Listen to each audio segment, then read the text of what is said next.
Reading Dorothy and the Wizard in Oz by L. Frank Baum.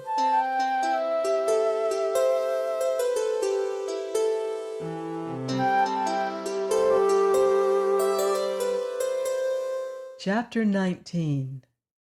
The Wizard Performs Another Trick.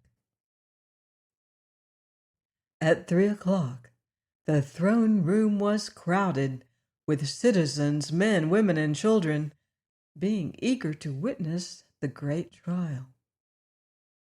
Princess Ozma, dressed in her most splendid robes of state, sat in the magnificent emerald throne with her jeweled scepter in her hand and her sparkling coronet upon her fair brow. Behind her throne stood the 28 officers of her army and many officials of the royal household. At her right sat the queerly assorted jury, animals, animated dummies, and people, all gravely prepared to listen to what was said. The kitten had been placed in a large cage just before the throne, where she sat upon her haunches and gazed through the bars at the crowds around her with seeming unconcern. And now, at a signal from Ozma, the Woggle Bug arose and addressed the jury. His tone was pompous, and he strutted up and down in an absurd attempt to appear dignified. "Your Royal Highness and fellow citizens," he began, "the small cat you see, a prisoner before you, is accused of the crime of first murdering and then eating our esteemed ruler's fat piglet, or else first eating and then murdering it. In either case, a grave crime has been committed which deserves a grave punishment." "Do you mean my kitten must be put in a grave?" asked Dorothy. "Don't interrupt, little girl," said the Woggle Bug. "When I get my thoughts arranged in good order, I do not like to have anything upset them or throw them into confusion." "If your thoughts were any good, they wouldn't become confused," remarked the Scarecrow earnestly. "My thoughts are always—" "Is this a trial of thoughts or of kittens?" demanded the Woggle Bug. "It's a trial of one kitten," replied the Scarecrow, "but your manner is a trial to us all." "Let the public accuser continue," called Ozma from her throne, "and I pray you do not interrupt him." "The criminal, who now sits before the court licking her paws," resumed the Woggle Bug, "has long desired to unlawfully eat the fat piglet, who was no bigger than a mouse, and finally she made a wicked plan to satisfy her depraved appetite for pork. I can see her in my mind's eye." "What's that?" asked the Scarecrow. "I say I can see her in my mind's eye." "The mind has no eye," declared the Scarecrow. "It's blind." "Your Highness," cried the Woggle Bug, appealing to Ozma, "have I a mind's eye or haven't I?" "If you have, it is invisible," said the princess. "Very true," returned the Woggle Bug, bowing. I see the criminal in my mind's eye, creeping stealthily into the room of our Ozma and secreting herself when no one was looking until the princess had gone away and the door was closed. Then the murderer was alone with her helpless victim, the fat piglet, and I see her pounce upon the innocent creature and eat it up." "Are you still seeing with your mind's eye?" inquired the Scarecrow. "Of course. How else could I see it? And we know the thing is true, because since the time of that interview, there is no piglet to be found anywhere. I suppose if the cat had been gone instead of the piglet, your mind's eye would see the piglet eating the cat, suggested the Scarecrow. Very likely, acknowledged the Woggle-Bug. And now, fellow citizens and creatures of the jury, I assert that so awful a crime deserves death. And in the case of the ferocious criminal before you, who is now washing her face, the death penalty should be inflicted 9 times. There was great applause when the speaker sat down. Then the princess spoke in a stern voice. Prisoner, what have you to say for yourself? Are you guilty or not guilty? Why, that's for you to find out, replied Eureka. If you can prove I'm guilty, I'll be willing to die 9 times, but mind's eye is no proof, because the Woggle-Bug has no mind to see with. Never mind, dear, said Dorothy. Then the Tin Woodman arose and said, Respected jury, and dearly beloved Ozma, I pray you not to judge this feline prisoner unfeelingly. I do not think the innocent kitten can be guilty, and surely it is unkind to accuse a luncheon of being a murder. Eureka is the sweet pet of a lovely little girl of whom we all admire, and gentleness and innocence are her chief virtues. Look at the kitten's intelligent eyes. Here Eureka closed her eyes sleepily. Gaze at her smiling countenance. Here Eureka snarled and showed her teeth. Mark the tender pose of her soft, padded little hands. Here Eureka bared her sharp claws and scratched at the bars of the cage. Would such a gentle animal be guilty of eating a fellow creature? No!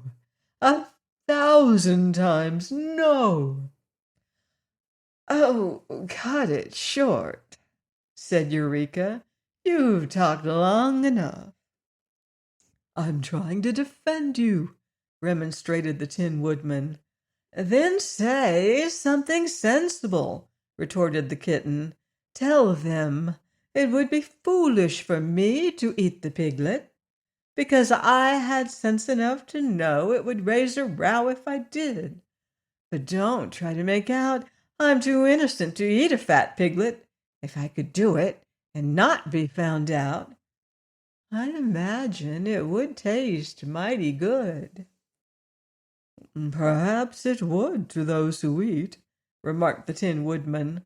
I myself, not being built to eat, have no personal experience in such matters, but I remember that our great poet once said, To eat is sweet, when hunger seat demands a treat of savory meat. Take this into consideration, friends of the jury, and you will readily decide that the kitten is wrongfully accused and should be set at liberty. When the Tin Woodman sat down, no one applauded him, for his arguments had not been very convincing, and few believed that he had proved Eureka's innocence. As for the jury, the members whispered to each other for a few minutes, and then they appointed the hungry tiger their spokesman. The huge beast slowly arose and said, Kittens have no consciences, so they eat whatever pleases them.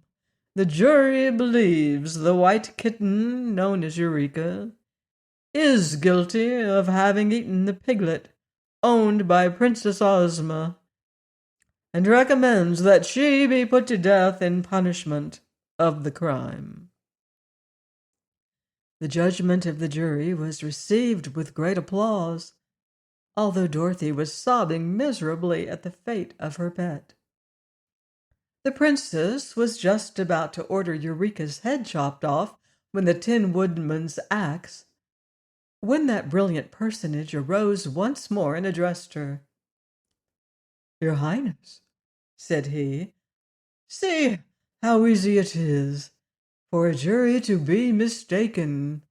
The kitten could not have eaten your piglet, for here it is." He took off his funnel hat, and from beneath it produced a tiny white piglet, which he held aloft that all might see it clearly. Ozma was delighted and exclaimed eagerly, "Give me my pet, Nick Chopper!" And all the people cheered and clapped their hands, rejoicing that the prisoner had escaped death and been proved to be innocent. As the princess held the white piglet in her arms and stroked its soft hair, she said, "Let Eureka out of the cage, for she is no longer a prisoner, but our good friend.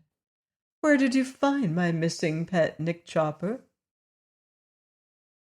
"In a room of the palace," he answered. "Justice," remarked the Scarecrow with a sigh, "is a dangerous thing to meddle with. If you hadn't happened to find the piglet, Eureka would surely have been executed." "But justice prevailed at the last," said Ozma, "for here is my pet, and Eureka is once more free."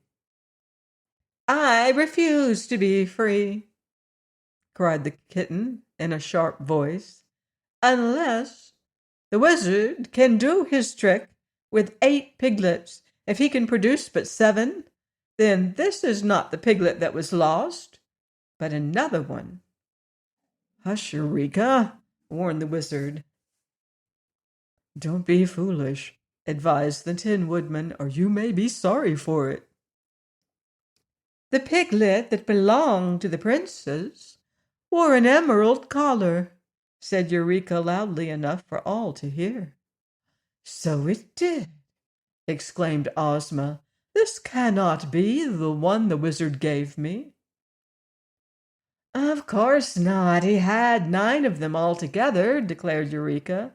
"And I must say it was very stingy of him not to let me eat just a few. But now that this foolish trial is ended, I will tell you what really became of your pet piglet." At this, every one in the throne room suddenly became quiet, and the kitten continued, in a calm, mocking tone of voice, "I will confess that I intended to eat the little piglet for my breakfast, so I crept into the room where it was kept while the princess was dressing and hid myself under a chair. When Ozma went away, she closed the door and left her pet on the table. At once I jumped up and told the piglet not to make a fuss, for he would be inside of me in half a second. But no one can teach one of these creatures to be reasonable. Instead of keeping still so I could eat him comfortably, he trembled so with fear that he fell off the table into a big vase that was standing on the floor. The vase had a very small neck and spread out at the top like a bowl. At first the piglet stuck in the neck of the vase, and I thought I should get him after all, but he wiggled himself through and fell down into the deep bottom part. And I suppose he's there yet." All were astonished at this confession, and Ozma at once sent an officer to her room to fetch the vase. When he returned, The princess looked down the narrow neck of the big ornament and discovered her lost piglet, just as Eureka had said she would. There was no way to get the creature out without breaking the vase, so the Tin Woodman smashed it with his axe and set the little prisoner free. Then the crowd cheered lustily, and Dorothy hugged the kitten in her arms and told her how delighted she was to know that she was innocent. "But why didn't you tell us at first?" she asked. "Ah, it would have spoiled the fun," replied the kitten, yawning. Ozma gave the wizard back the piglet he had so kindly allowed Nick Chopper to substitute for the lost one, and then she carried her own into the apartments of the palace where she lived.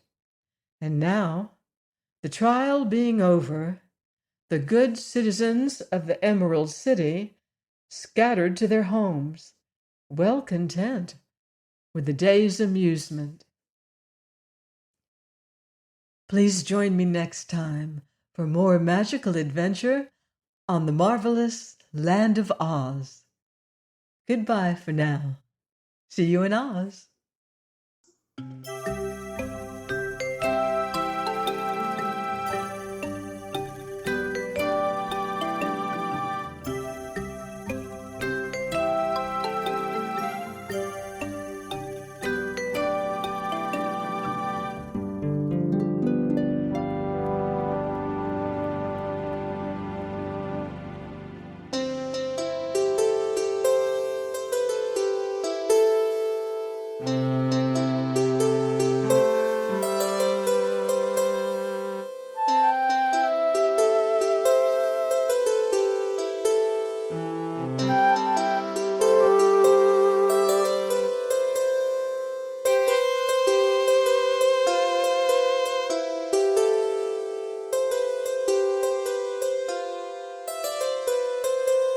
Thank you.